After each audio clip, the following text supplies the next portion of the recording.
사랑하는 여러분, 샬롬의 아침이 밝았습니다. 오늘도 기도하고 말씀으로 시작하려고 하는 여러분의 삶 가운데 하나님의 큰 은혜와 그 사랑이 넘치기를 주님의 이름으로 축복합니다. 3월 26일 목요일 아침 하나님께서 우리에게 주신 말씀은 요나 4장 5절에서 7절까지의 말씀입니다. 요나 4장 5절에서 7절까지의 말씀을 제가 봉독해 드리도록 하겠습니다. 요나가 성읍에서 나가서 그 성읍 동쪽에 앉아 거기서 자기를 위하여 초막을 짓고 그 성읍에 무슨 일이 일어나는가를 보려고 그 그늘 아래에 앉았더라. 하나님 여호와께서 박농쿨을 예비하사 요나를 가리게 하셨으니 이는 그의 머리를 위하여 그늘이 지게 하며 그의 괴로움을 면하게 하려 하심이었더라. 요나가 박농쿨로 말미암아 크게 기뻐하였더니 하나님이 벌레를 예비하사 이튿날 새벽에 그 박농쿨을 갉아먹게 하심에 시드니라. 아멘. 이까지 말씀을 보겠습니다. 4장 전체를 보면 하나님의 구원이 니느웨에 이르렀습니다. 그리고 그 요나는 그것을 싫어했다라고 1절에 기록하고 있습니다. 그러면서 성내면서 하나님께 항의합니다. 그러자 하나님께서 말씀하시지요. 너가 지금 성내는 것이 옳으냐? 다시 말해, 너 왜 그래? 라는 하나님의 말씀입니다. 이것이 4절까지의 이야기였잖아요. 하나님께서는 이전에 폭풍 보내셨지만 이제는 부드러운 대화를 하십니다. 그리고는 요나가 대답을 해야 될 차례입니다. 5절에 보면 요나가 대답을 해야 됩니다. 왜 너 지금 성내니? 너 지금 성내는 게 옳으니? 라고 이야기하고 있는 하나님의 그 질문에 대답해야 되는데 요나는 대답하지 않고 성읍을 나가버려요. 나가서 성읍 동쪽에 앉아서 거기서 자기를 위하여 초막을 짓고 그 성읍이 어떤 일이 일어나는지를 보려고 합니다. 할 말이 없었던 것인지 아니면 요나 자체적으로 지운 것인지 알 수 없지만 말이 없는 것을 보면서 그리고 행동하는 걸 보면서 자기가 아직 옳다라는 그런 생각을 지우지 못하고 있는 것 같습니다. 니느웨가 어찌되나 도시 근처에 머물기로 하고 임시 거처를 지었습니다. 하나님은 그 거처를 짓는 요나의 모습을 보면서 도와주십니다. 좀 더 편안하게 머물게 하시려고 박농쿨을 자라게 하십니다. 그 박농쿨을 통해서 그늘을 주심으로 요나로 하여금 크게 기뻐하게 하셨죠. 하지만 하나님은 이 박농쿨만 예비하신 것이 아니라 그 다음날 새벽이 되면 나타난 벌레도 예비하셨습니다. 근데 그 사실을 요나는 몰랐던 거예요. 여러분, 우리가 여기서 깨달아야 할 점이 있습니다. 오늘 그 한 부분을 나누고 내일 요나를 마무리할까 합니다. 여러분, 구약의 하나님은 선지자나 하나님이 택한 자들에게 직접 나타나셔서 말씀하시던 하나님이셨습니다. 아브라함아 라고 부르셨던 하나님, 그리고 모세야 라고 다가오셨던 하나님이셨잖아요. 그런데 신약의 하나님은 다르십니다. 말씀 그렇게 하지 않으세요. 이제는 성령 하나님의 시대입니다. 지금 우리가 살고 있는 시대는 성령 하나님의 시대입니다. 그래서 하나님께서는 성령 하나님께서 우리에게 말씀하시는데 영감을 주세요. 그리고 말씀하시되 뭐라고 어떻게 말씀하시냐면 첫 번째는요, 기록된 말씀 성경을 통해서 말씀하십니다. 그리고 또 하나는 선포되는 말씀입니다. 설교와 아니면 묵상 같은 것이죠. 그리고 또 오늘 요나의 상황처럼 하나님은 상황과 환경을 통해서 우리에게 말씀하십니다. 돌아가는 상황 속에서 우리에게 하나님께서 무엇이라 말씀하신지를 잘 알아야 됩니다.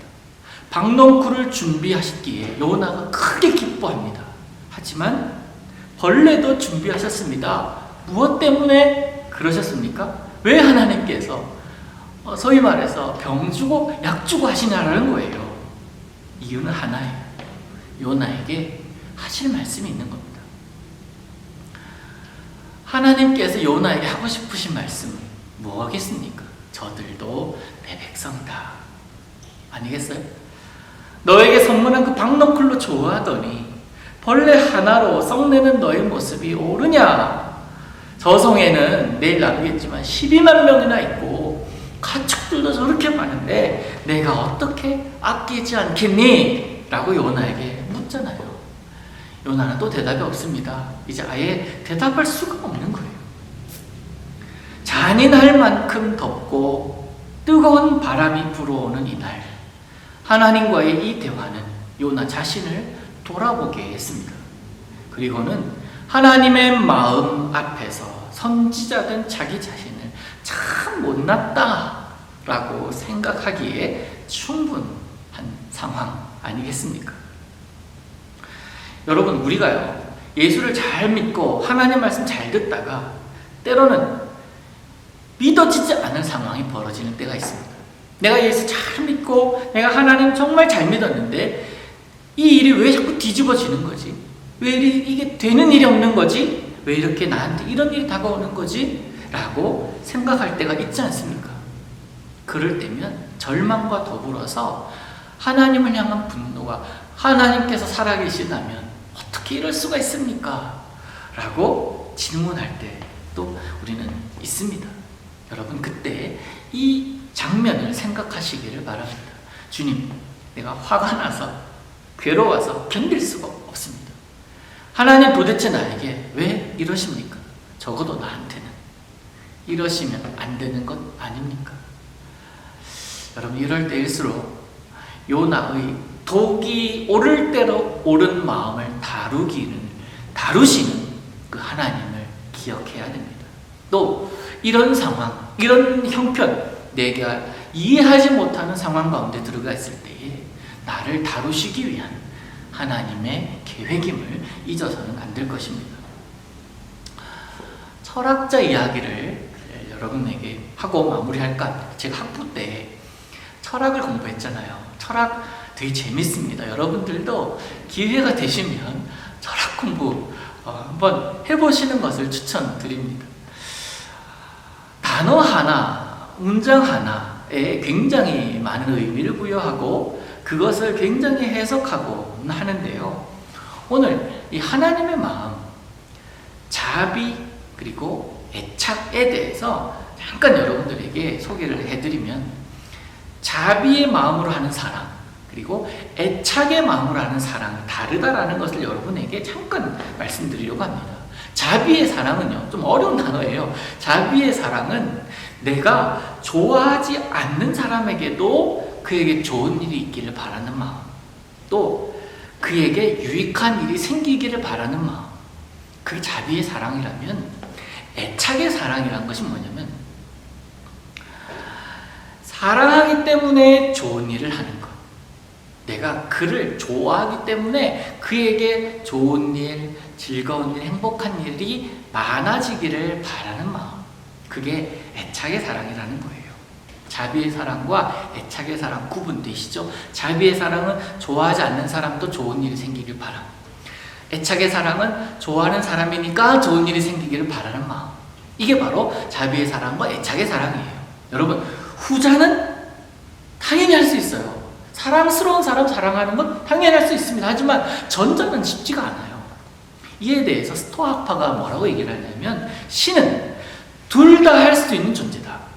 둘 다 감당하는 존재다. 그러나 인간은 본능적으로 후자만 할 수 있는 존재다. 그럼 이기적인 존재다라는 겁니다. 그래서 여러분, 성경은 뭐라고 얘기합니까? 이것 당연하지만 전자, 자비의 사랑을 행하는 자가 되라. 그러면서 예수님께서 뭐라고 그러세요? 원수를 사랑하라 라는 겁니다. 이것이 바로 성경이 우리에게 말씀하고 있는 겁니다.